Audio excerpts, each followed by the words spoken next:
Abbiamo veramente il piacere di avere questa mattina nostro ospite, il direttore del Fatto Quotidiano Marco Travaglio, che sarà a Taranto in teatro lunedì sera con il suo nuovo spettacolo I migliori danni della nostra vita. Bentrovato, grazie di essere con noi. Buongiorno a tutti, grazie per questo invito. Dunque, innanzitutto qual è il danno migliore, si fa per dire, degli ultimi 5 anni di vita politica del nostro paese, direttore? Il danno migliore o peggiore a seconda dei punti di vista a seconda che si voglia usare un linguaggio satirico e paradossale o si voglia invece usare il linguaggio diretto. Il peggiore dei danni è il ritorno al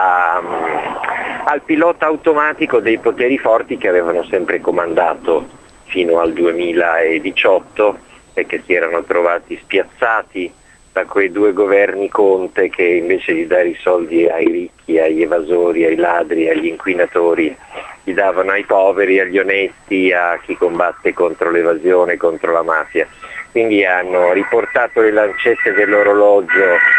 a quel sistema fasullo, a quel finto bipolarismo destra e sinistra, dove votavi destra, votavi sinistra e avevi l'impressione che vincesse sempre il banco. E voi lì a Taranto diciamo che ecco, ne sapete qualcosa. Mi hai anticipato, perché volevo proprio chiederti questo. Tu hai raccontato spesso Taranto, il Fatto Quotidiano la racconta bene e tanto, è una città emblema di dicotomie e anche contraddizioni del nostro paese. Che idea ti sei fatto delle ultime vicende? Può funzionare questo rilancio col commissariamento e poi la questione ambientale?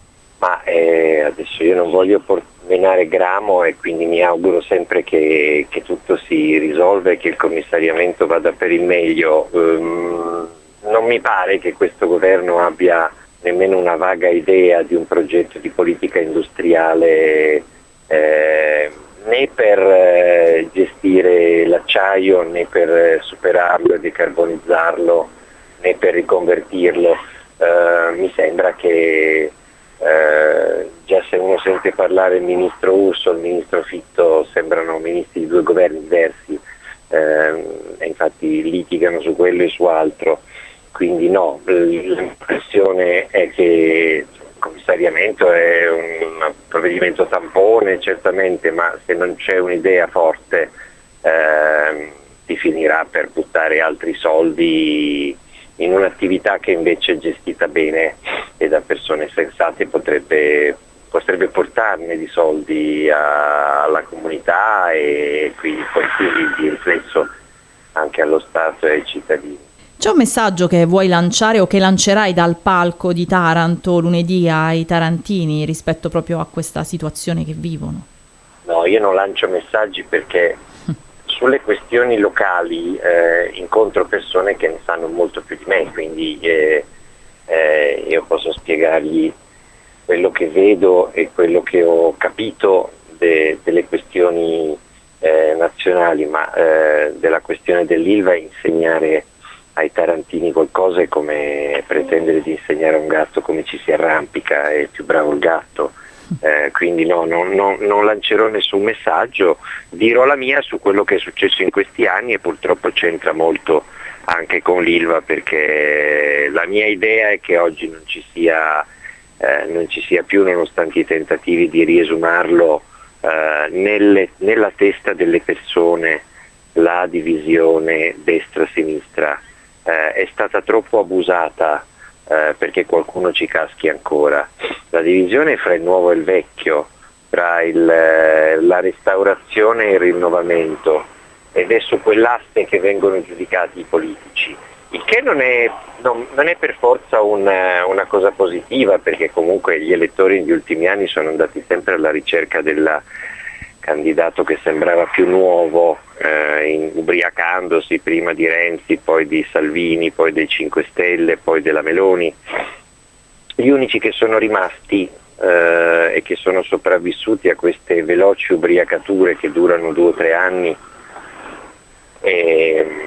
sono i 5 Stelle, perché evidentemente non erano soltanto una moda passeggera e infatti durano da 15 anni, ma gli altri sono tramontati tutti e credo che tramonterà anche la Meloni, proprio perché stringi alla fine vai a vedere e capisci che sono sempre le solite politiche dove appunto il partito trasversale degli affari, di cui a Taranto sapete qualcosa a proposito dell'Ilva, a Torino si sa qualcosa a proposito del TAV Torino-Lione delle autostrade, a Bari a proposito dei trasformismi che sono all'ordine del giorno in queste ore.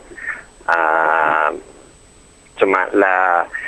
il partito trasversale degli affari se ne è sempre fregato della destra e della sinistra, ha sempre avuto i suoi tentacoli, i suoi punti di riferimento in entrambi gli schieramenti per ottenere più o meno le stesse politiche, e quindi io penso che l'unica possibilità sia quella di tornare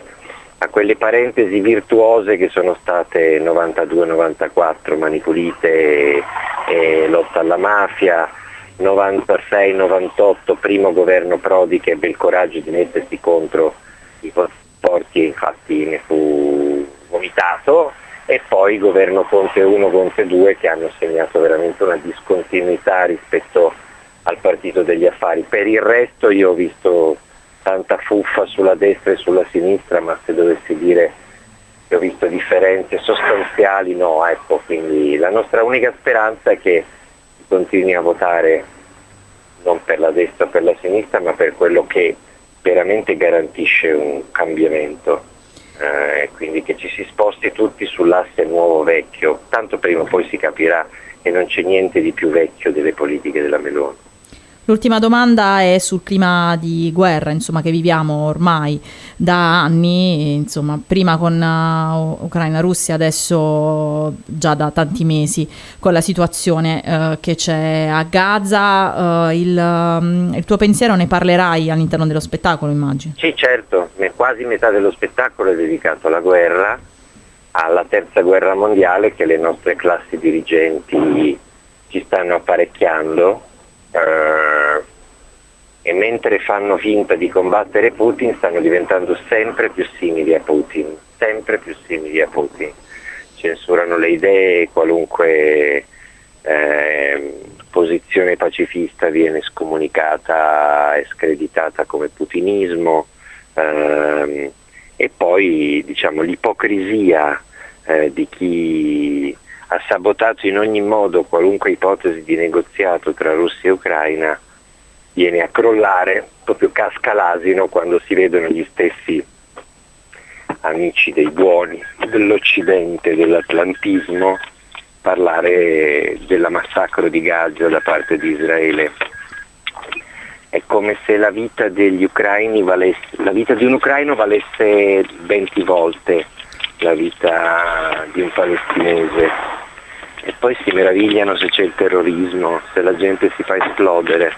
ma quando vedi che per 5.000 civili morti nella guerra in Ucraina Putin ha un mandato di cattura internazionale, morti in 2 anni e mezzo di combattimenti, mentre per 32.000 civili morti a Gaza in 5 mesi non abbiamo sanzionato Netanyahu nemmeno, non lo so, sulla limonata, non dico sul traffico d'armi e sulle fonti di approvvigionamento energetico, ma non gli abbiamo levato nemmeno la limonata calda. Allora è chiaro che qualcuno dice: ma com'è possibile che a seconda dei meridiani la vita valga di più o valga di meno?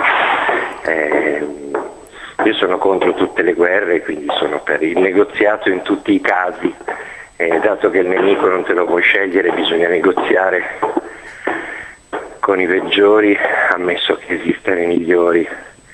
Quindi come stanno negoziando con il Qatar e con Hamas, non riesco a capire perché non si potrebbe negoziare con Putin prima che inizi l'Armageddon.